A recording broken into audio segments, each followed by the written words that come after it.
This is the Sports and Society podcast, where we go beyond scores, statistics, and personalities to focus on issues and controversies in sports worlds. Your hosts, Jay Coakley and Jeff Montez are sports sociologists and the authors of the book, Sports and Society, Issues and Controversies.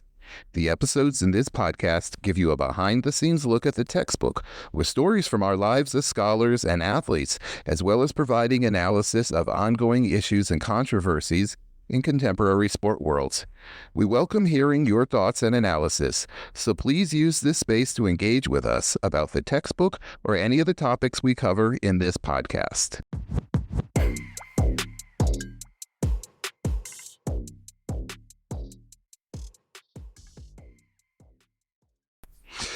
Welcome to the first episode of the Sports and Society podcast, where we go beyond scores, statistics, and personalities to focus on issues and controversies in sport worlds.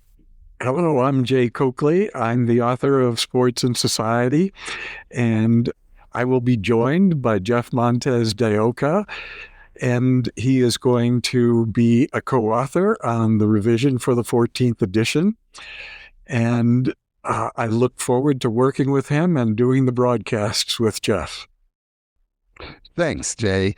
Yes, my name is Jeff Montez I'm the co-host and now the co-author of Sports and Society, and I'm a professor of sociology at the University of Colorado, Colorado Springs. I also founded the Center for Critical Sports Studies. In today's episode, we want to introduce you to us, the authors, by discussing how our athletic lives led us to be sports sociologists and how our biographies influenced the textbook, Sports and Society. One of the things you'll notice in our biographies is that Jay and I have a lot of similarities, but we also have some significant differences. Jay, why don't you start us off by talking about your sporting biography? Okay, and I'll say that the differences between Jeff and me are related to our ages and the fact that we started playing sports at different points in history. And I am older than Jeff, and I was born in 1944, and I started playing sports early in life. And things were very different then than they are now. And for the most part, my sport participation was done in informal games and in pickup games, basically.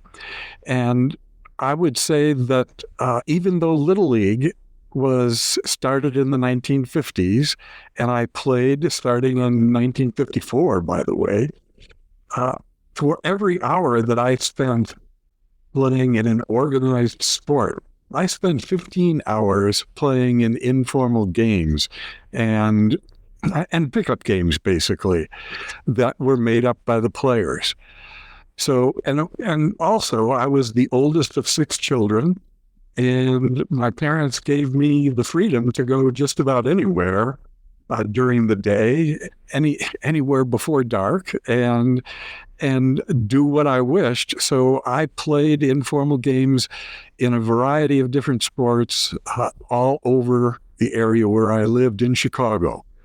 So I played Little League. I played on a Catholic elementary school team starting in 6th grade.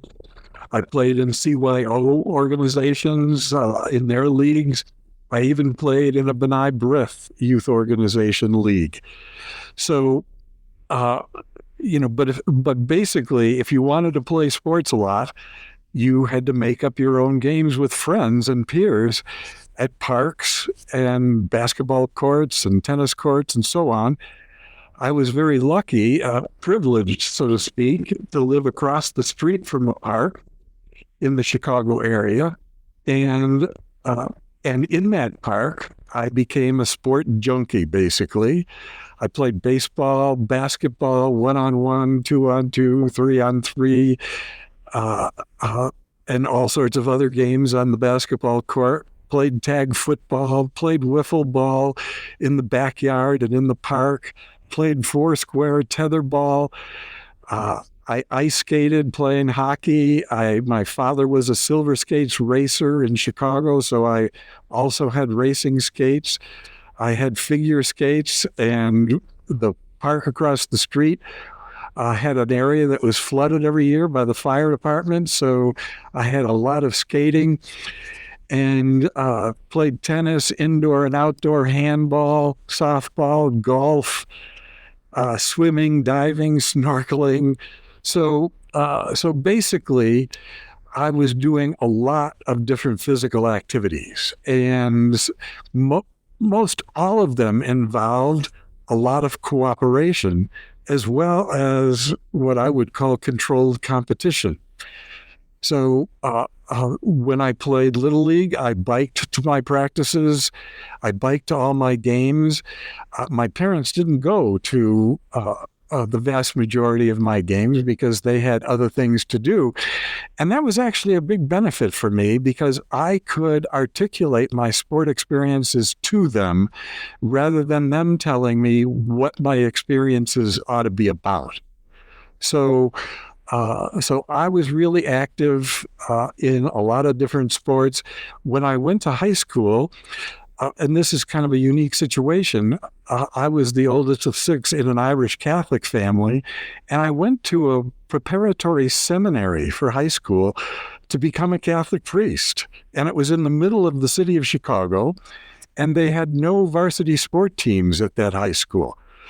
So after I got to know some of my peers at school, we started forming teams to play in various leagues in the city of Chicago. We were self-coached. We created our own schedules in some cases, playing against high school teams in scrimmages and so on. And that's basically where I developed a lot of my skills in sports. So we practiced at settlement houses in the city of Chicago, and we participated in pickup games there. And after 3 years at that school, I decided that the priesthood was not for me, and I went to a regular high school, a Catholic high school, in suburban Chicago, Notre Dame High School, and I played 1 year there.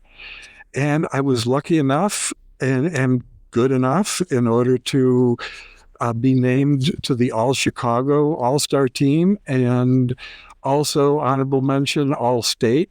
And that led me to receive a number of scholarships for playing basketball in college. And I ended up choosing Regis College in Denver because I'd never been west of the Mississippi. And I'd heard a lot about Colorado, wanted to see the mountains. And they were being coached by a man named Joe B. Hall, who had played at the University of Kentucky and won a national championship there. And he had come to Regis because the administration there told him that they were going to emphasize basketball like a lot of the college Catholic universities and colleges were doing in the United States. And so he came with a decent budget. He recruited people out of the Midwest and the South. And half of the players on the team were black, half were white. And that was an attractive thing to me because I grew up in Chicago, played a lot of street ball and at the settlement houses. And it was racially mixed in many cases. And I enjoyed that kind of diversity and learning to play with people who had different approaches to the game. So basically, I played for 4 years at Regis and had good experiences and had all of my education paid for. And also, back at that time, before the NCAA changed their rules, we also got laundry money on a monthly basis, and we could have jobs. And I was an assistant manager of the swimming pool, along with playing sports. So that's basically an outline of how sports fit in my life. I later went to graduate school and didn't play sports, but it gave me an opportunity for the first time in my life to sit back and look at sports from an outsider's perspective. So sports then continued to be a part of my life, playing in various kinds of leagues, but I also had an opportunity to see what sports were all about at the University of Notre Dame from an outside perspective. So, Jay, you were at Notre Dame. No, you were at Regis. What? That must have been the 1960s. Yeah, I was at Regis from 1962 to 1966, and that was a time in our history when the civil rights movement was first starting, where there were the first kinds of movement by women in the women's movement, and that made me very sensitive to racial and gender issues as I was going to college, and I experienced, along with my Black teammates, the discrimination that Blacks were facing at that time. We had to stay at special hotels and motels that would allow Blacks to stay there. They were sometimes called various offensive names when we were walking on the street, or even playing in games. So I had a chance to share those experiences from my white perspective with them, and learn a lot about race through their experiences. Well, Jay, how do you think that influenced the studies you did as an undergraduate at Regis, and then how do you think that influenced you making the decision to go on to graduate school and ultimately become a university professor?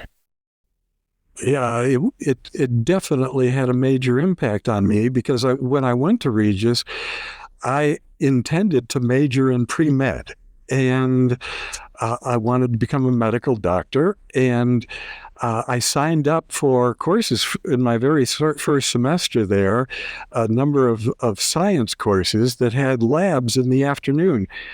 And as soon as the assistant coach saw my schedule, he called me into his office and said, you can't take those lab courses because they're going to conflict with practice. So I had to go back, take a look at the schedule, and figure out what I wanted to take. And the sociology course looked good. The social psychology course looked good. So I traded my science courses for sociology and social psychology, and ended up really enjoying them because they helped me understand my past experience as the oldest in a family with 4 sisters, and how their lives were different from mine. And also, it certainly helped me understand my relationships with my teammates, and some of the problems that existed, racial problems, by the way, on our team. So where there were some clashes between a white player with some racist attitudes and some Black players. So I ended up sticking with sociology, and it really changed the whole trajectory of my life. So, as I said, there are some similarities and some differences between Jay's sporting biography and mine. As Jay said, it's because of age, and I'm a lot younger than Jay is, but he's still prettier than me. But also, I think I would add in region. I grew up in a different part of the country, and my family dynamics and composition were pretty different from Jay. And so one of the things that you'll notice as you're listening to us talking today is our geographic, our family, the time period that we grew up in. All of these things outside of ourselves help to influence who we are. And then our participation within sport in these larger frameworks also end up impacting who we are. So I was born in 1967, a good 30 years later than Jay. He was already out of college by the time I was born. I grew up in California, Northern California. Now, one of the things that heavily impacted my sporting biography is the fact that I come from an athletic family. My maternal grandfather, my mother's father, he went to the University of Illinois on in the family we call it a football scholarship. That would have been the 1930s when he was at Illinois, and that was prior to the modern era of the scholarship athlete. And so universities at that time were not giving scholarships. My grandfather was probably funded by boosters who gave him money. They gave him a job on campus. And actually, that's how we met my grandmother. And that's how he supported himself in college. My father, he went to the university. He went to Buff State University on a track scholarship. And my older brother, he went to Berkeley, University of California, on a partial gymnastics scholarship. And so I come from a family of very high achieving athletes. I am a very mediocre athlete, which puts me on the outside in some ways. And it also helps to explain my, I think, questioning and curiosity about sports and dynamics within sport worlds. So growing up in California in the 1970s, this was the time, so mid-1970s, the skateboarding had taken off, starting in Southern California and moving up to Northern California. And so all the kids in my neighborhood, well, all the boys, I should say, that I hung out with in my neighborhood, we all rode skateboards.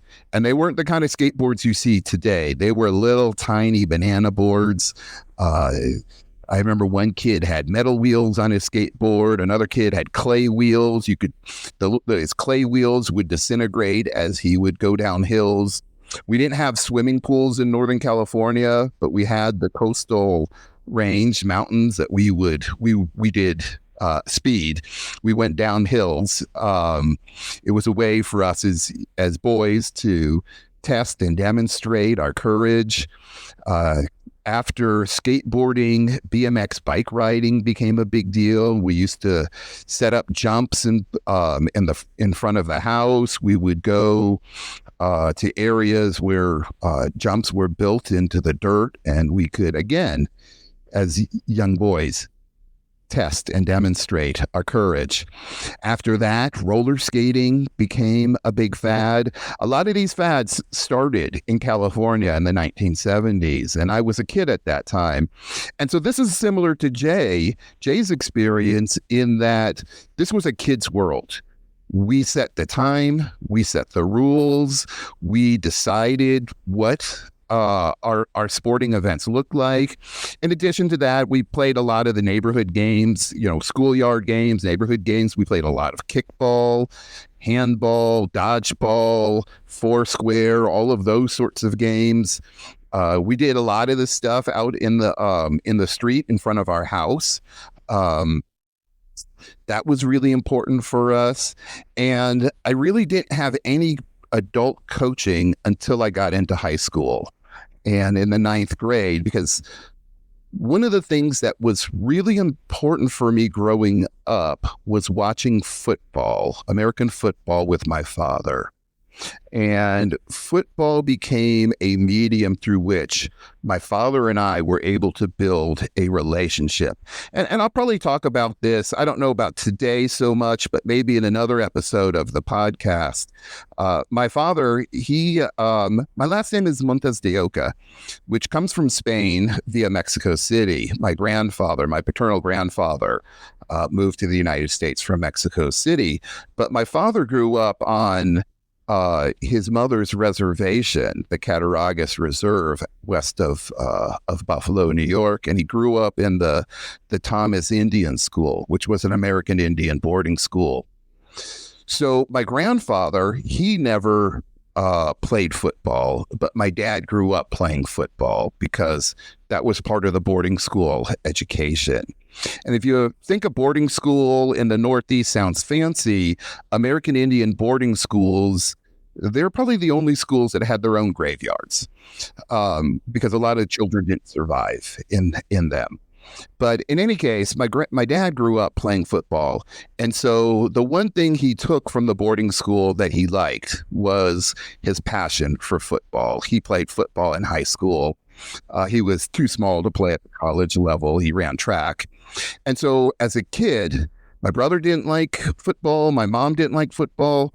So if I sat in the basement watching football games on the weekend with him, stealing sips of his beer, I could have this very profound, emotional, and intimate relationship that football allowed for.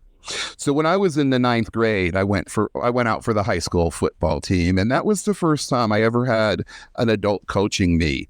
And as we talk about in the book Sports and Society, once adults start getting involved in sports, it really transforms the sport, and it begins to reflect the interests and the desires of adults rather than kids. And that had a very profound effect on me, because when I became a parent and my kids got into sports under very different circumstances, similar to most of you all who would be reading Sports and Society, it was very adult driven. But my understanding of coaching little kids came from high school football coaches. And so I had a lot to learn, but we'll talk about that more in another episode. In any case, I played football and rugby in high school. And then after graduating from high school, I took up boxing. And I want to say that boxing was a really important experience for me. I boxed for about 10 years, from when I was 17 till I was about 27. And being a mediocre athlete from a very athletic family, I had a lot of physical insecurity about my ability as an athlete. And that as a young man, that physical insecurity also led to, I would say, emotional insecurity as well. And boxing was a space where I could build skills. I built physical confidence, and then I built emotional confidence. And I don't think I would be a university professor now if I hadn't boxed like that. As much as I wouldn't recommend taking up boxing, because it's a very dangerous, harmful sport, but it was very important for me. And I remained athletic through my early adulthood. I didn't do organized sport anymore, especially once I stopped boxing. But I went to the gym like a lot of people. I stayed active until I went to graduate school. And then being in graduate school really took up a lot of my time. And being able to, and also in graduate school, I had two sons. And so between being a parent and being a student, it was very difficult for me to fit athletics into my life until my kids got old enough that they started getting into sports. I coached them, but I also did a lot of the sports that they did. And that led me to getting into mountain biking and becoming a very avid mountain biker. And as Jay knows right now, I'm nursing a broken leg that I suffered riding my mountain bike. So sports is still a very important part of my life, except I wouldn't say I am engaged in any kind of organized sport right now or any kind of competitive sport right now.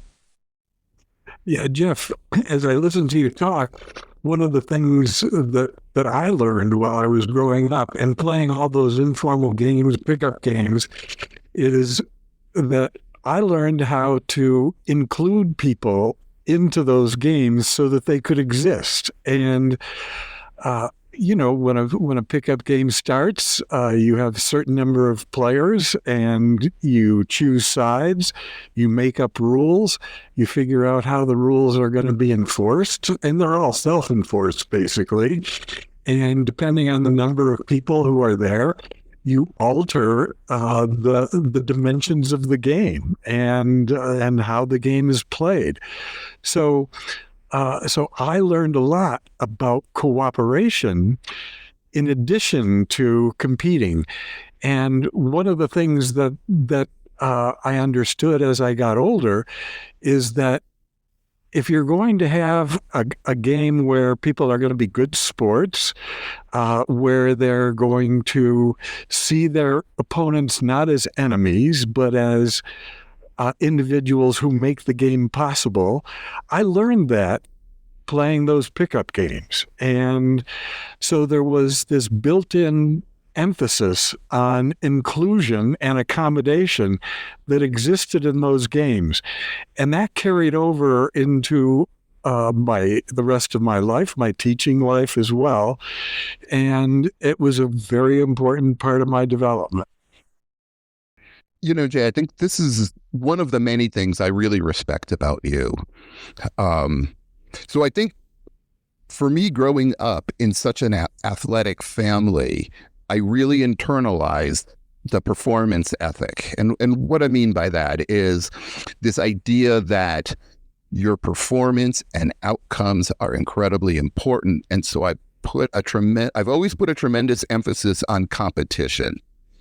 And one of the things I've learned from you is to reflect on that emphasis on competition that I learned growing up.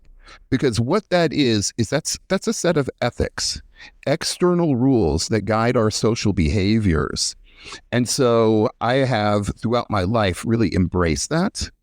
And then talking to you, who was a more successful and better athlete than I was as growing up, able to develop a different set of ethics, a set of ethics not based on competition and conquest, but cooperation and mutual outcomes. And it's really helped me to one of the things I love about mountain biking is that it's something I can do where I'm not competitive. And I think that your ethics of cooperation and mutual outcome have been such a positive influence on me as I'm now a middle-aged adult. Yeah, and I think from a sociology of sport perspective, one of the things that I learned was that you have to learn how to cooperate before you can really participate effectively in a competitive event. And I think that things have changed so much over the past 2 generations that a lot of young people now start playing competitive sports before they've really had an opportunity to learn how to cooperate within a sport context. And that has an impact on their experiences. I think that's also really important. If we think about sport as a socializing institution, right? An institution where we learn life lessons, we learn morals, we learn values, we learn ethics. Competition isn't necessarily democratic. Where I think democracy requires, yes, there's debate, but democracy really requires cooperation and a concern for the larger good, those mutual outcomes. And I think that the ethical structure that you have and you've developed in your lifetime and through your sporting experiences is far more democratic than, say, the high school football team I played on. Yeah, I don't think there's any doubt about that. And in fact, it's one of the things I noticed right away when I was playing in Little League and Pony League, and then in my 1 year in high school where I actually had a coach. The whole notion of obedience and to what the coach was saying was something a little bit new to me. I had always felt that all the players had some kind of a role to play in making the game happen. And that wasn't the case in the organized sports. And now I adjusted to that pretty easily, but I didn't learn the same kinds of things that I learned in the informal games, where in order to keep the game going, you had to keep everybody included. And so that tied you to your teammates in a very different way than my connections with teammates in organized sports. I mean, that was definitely something I saw when I was, say, skateboarding and BMX riding as a kid. It was competitive. Like, who could survive getting down those big hills? Who could do certain things? But there was no external prizes other than you had the esteem, right, of the other kids, right? You could brag, right? You had bragging rights. That was it. And so that ability to create your own worlds. But I want to switch a little bit. But maybe you could you started to address this, but Jay, maybe you could elaborate a little bit more on what led you into being a sports sociologist. Well, it was partly going to graduate school, although I focused on sociology in graduate school, and it was between the years of 1966 and 1970, and those were very interesting years in U.S. history. The civil rights movement was in full force at that particular time, as well as the women's movement. And so tying those things to my sociology was very important. And I didn't forget about my sport experience, and it was hard to forget about it as I was at the University of Notre Dame. Their football team was ranked number one in the nation when I was there. Their basketball team was very good. They had a full athletic program, and I became interested in looking at sport from a sociological perspective. And by the way, in 1968, Harry Edwards, who had gone to graduate school at Cornell, had written a dissertation on the sociology of sport, and also in 1968 published a book, The Revolt of the Black Athlete, when he was at San Jose State University. And another person, Jack Scott, who was at Oberlin College at the time, wrote a book called The Athletic Revolution. And both of those books I read in 1968 and 1969. And I was really interested in combining my sociology with studying sports. And I went to my advisor at the time and told him that I wanted to do my PhD dissertation on sport at the University of Notre Dame. And he laughed at me, and after he was done laughing, he told me to think about doing something serious. And at that time, most sociologists didn't see anything physical as being appropriate to study in sociology. Now, there were some exceptions, and there were a few sociologists who were starting to do the sociology of sport at that time, but I ended up doing my dissertation on a different topic, and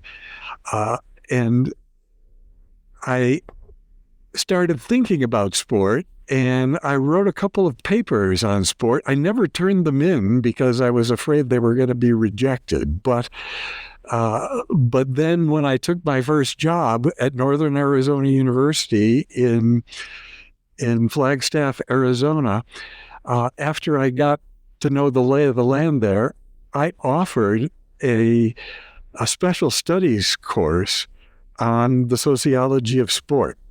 And I had so many people who wanted to sign up for it that I was able to select the students in that course and make sure that it was half men, half women. There were fraternity and sorority members. There were sport team members. It was racially diversified, and we met at my house. There were 15 students in the class, and we read Harry Edwards' book, Jack Scott's book, and a couple of articles written by sociologists. And then the students themselves developed the topics and the questions that they wanted to consider for the rest of the semester. And that got me interested in writing a book that would cover those things. And as a matter of fact, the 12 topics that we decided on ended up being the chapter titles in the very first edition of Sports and Society. So I got into the sociology of sport on my own for the most part, and uh, and I started thinking about sport using my experiences and the experiences of the people I knew and were teaching at the time as a basis for creating a framework for thinking about sport as a social phenomenon. And that's a little different than things are now, where you actually take a course and you start thinking in terms of the course syllabus and the topics that are covered there. But my advice to anyone listening to this as a student is think about your own experiences and think about writing your sport autobiography so that you can use it as kind of a bouncing off point as you're talking about the sociology of sport in your class. Yeah, that's fascinating, Jay. So, I mean, and I want to be clear, Jay Coakley is a pioneer in the sociology of sport. Not the first sports sociologist, but without Jay's work, without sports and society, we really wouldn't have the field that we have, and we wouldn't have the kinds of classes that we have now. So my experience was again a little bit different, quite a bit different from Jay's for a variety of reasons. Partially it's the time, but partially also it's because of the person I am. Yeah. When I think about it, how did I end up being a sports sociologist? How did I even end up being a sociologist or a university professor for that matter? It was, let us say, it was not preordained. And this kind of brings me back to the story I told earlier about boxing. When I was in high school, I was not college bound. As a teenager in the 1980s, I was what was known then as a stoner. Maybe it's still a term that gets used these days. And I barely graduated from high school. And as I said, I had that experience boxing.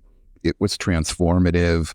It down the line got me to go to university, and in this process of growing up, going through these different experiences, and then at university, my politics became radical. And I ended up at Berkeley, the University of California. And coming out of Berkeley, I wanted to be a film scholar. That sent me off to NYU to do cinema studies. So cinema studies it's like being a literature major, but instead of reading books, you watch movies, which sounded like a lot of fun to me. And I thought I was going to study race and representation in sci-fi and horror films. This was the time of Men in Black was out, and so there were a lot of interesting things going on in that movie. But I had to take a seminar on history. And so for the paper I wrote for that seminar, it was on the history of football broadcasting in the 1950s. And I really loved doing the research. And I learned so much about football because, as you already know, football was a really big part of my life, right? I grew up watching football. I played it in high school. And I realized doing that research, I really didn't know very much about the game. I mean, I knew the rules, I knew the players, I knew the personalities. As a kid, I would read popular football histories that really don't tell you very much about the actual institution of football and football as a sport, the sport as an institution. So that was really exciting for me.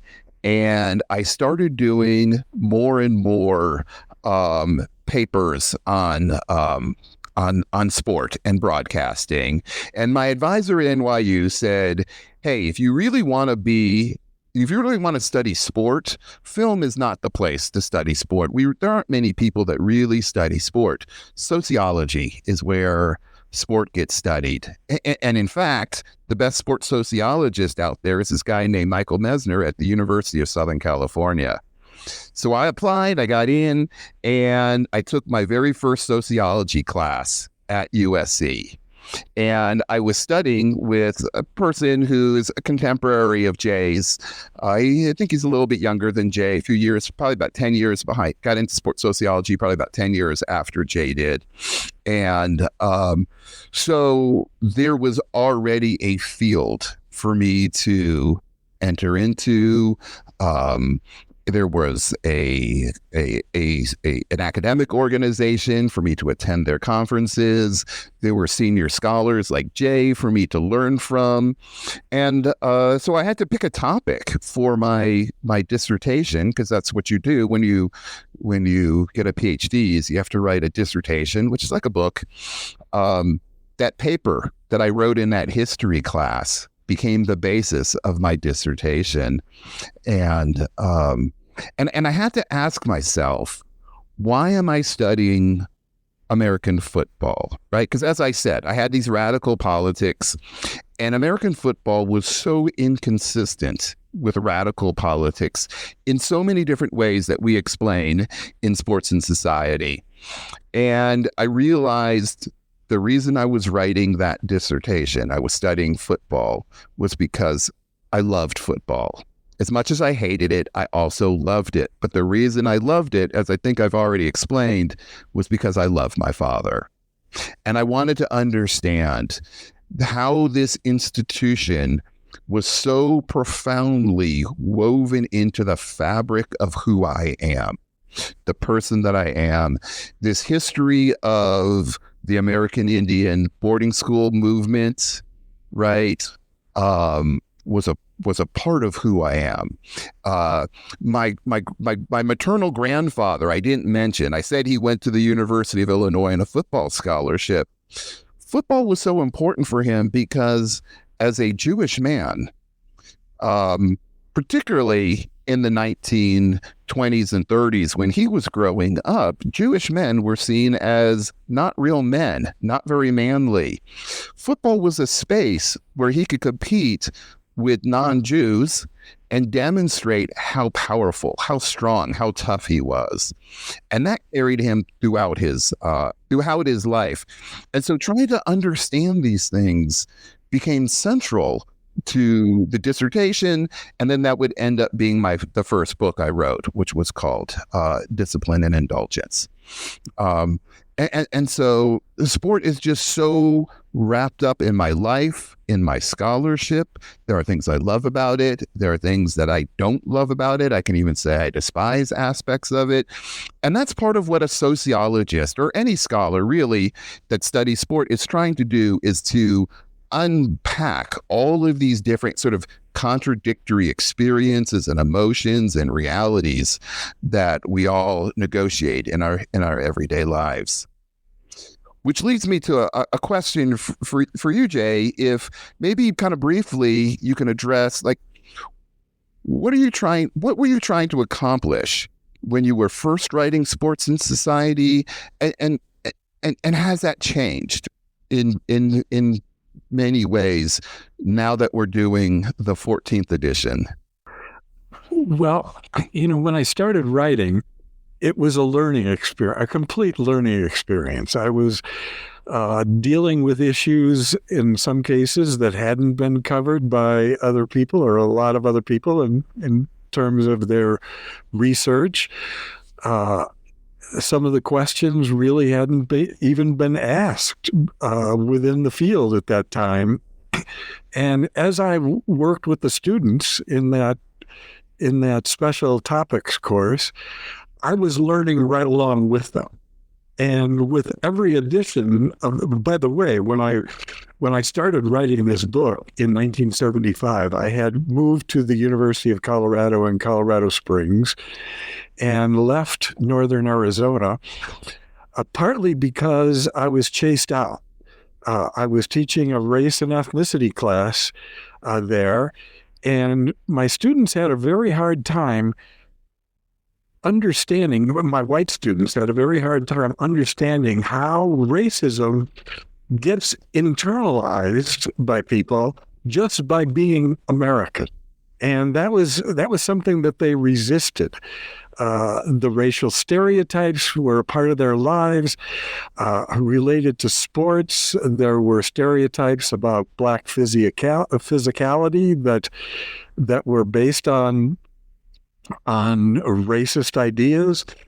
And I couldn't get them to really admit that they were part of this culture that had these racist kinds of themes running through it. And so I started talking about gender and sexism. And the students in the class, the male students, were more likely to see the sexism in their own lives than they were the racism. And even some of the women who had internalized norms related to gender were seeing things from a more of a stereotypical perspective. So I focused in on that, and I used a book called Sisterhood is Powerful at that particular time. Now, you got to remember, this is 1971, and I used a couple handouts from that book, and one of my students took that handout home, and her grandmother was a flower show judge with the only woman member of the Board of Regents in the state of Arizona. And she saw this handout on her granddaughter's desk and took it to a meeting that she had with this friend who was on the Board of Regents, who then took the handout, took it to the Board of Regents, and they identified me as a radical instructor who was talking about gender and sex in this race and ethnicity course. And they saw that as a major problem. And as it turned out, they talked to the president of the university. I got in trouble. My department chair defended me, but I got in such trouble that I ended up looking for another job, and I ended up in Colorado Springs at the University of Colorado. So that was part of my experience, and it led me to continue to look at sociology as a learning experience from an instructor's perspective. So I've always been committed to teaching, but I've always been a learner. And I've never left that role. I'm curious. My curiosity has taken me in all sorts of directions, and it has opened up the door for all sorts of experiences outside the United States. I've taught in other countries. I've worked with colleagues in South America, in Europe, in Asia, and made a lot of friends in the process, and learned a lot about how culture influences sport and how sports are created within different cultural contexts. And my learning still continues there. Let me ask you one more question, Jay, before we wrap it up, which is, well, first of all, I'll just say, what better than sport to be curious about? For those of us who are athletes, for those of us who are sports fans, we're already passionate about this. It's so easy to stay curious because we follow sports, whether it's the sports we do or the sports we watch. But what are some ways that you think people who read this book might incorporate it into their own everyday lives? Yeah, that's a really good question, because I see sports as a window, so to speak, through which we can look at the rest of society. And in the process, we can become informed in our choice making, and in connection with sport. When you take a sociology of sport course, you can use that to inform your involvement in sport, the meaning that you give to sports in your life, and the way you integrate those meanings into your life. And then that ties you to the rest of the community in many cases. And I think that window, that sociology of sport window, also gives you information that you can apply to your own families. If you end up being a parent, it can apply to the relationships that you have with your kids and the kinds of decisions that they would make related to the sport participation in their lives. And it also ties you to a citizenship role.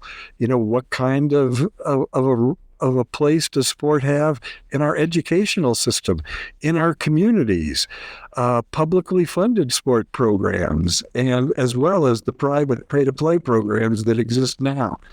So, it opens up the door for thinking about all sorts of issues that kind of are connected with sports. Yeah, that's fantastic. So one of the things that you're going to see, for those of you who are listening, that as you go through as you read the textbook and go through the chapters, everything that Jay just mentioned here is going to be addressed in all of these different chapters, and it's so applicable to the lives that we live, we experience in the contemporary world.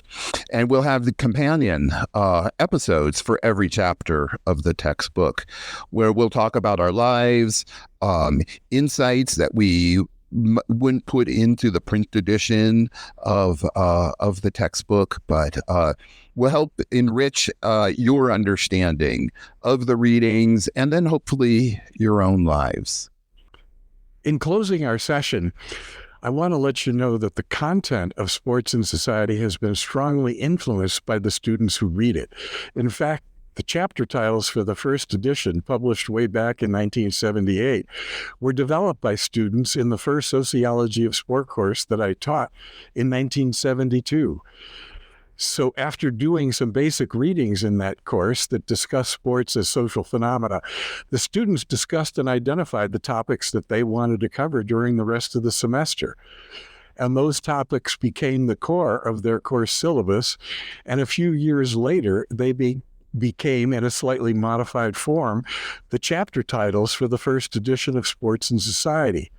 So over the past half century, I can't believe I've been doing this for this long, but over the past half century, chapter titles have changed a little bit, and 4 new chapters have been added to the book as students in my courses and students I've met at conferences and in other places have identified issues and controversies that they thought should be covered in the textbook. So in keeping with this approach, we invite you and the instructors using Sports and Society to send Jeff and me your comments about the book's content and the new issues and controversies that you would like to see included in future editions. Additionally, we invite you to share photos that you've taken that illustrate specific issues and controversies covered in the text and include a caption for each photo. In fact, I've used some of those in the book over the years, and the student photos and captions have been great. So we want the interests and concerns of the readers to inform the future of Sports and Society. So thanks for listening to our podcasts, reading the book with a critical eye, and learning about the social side of sports.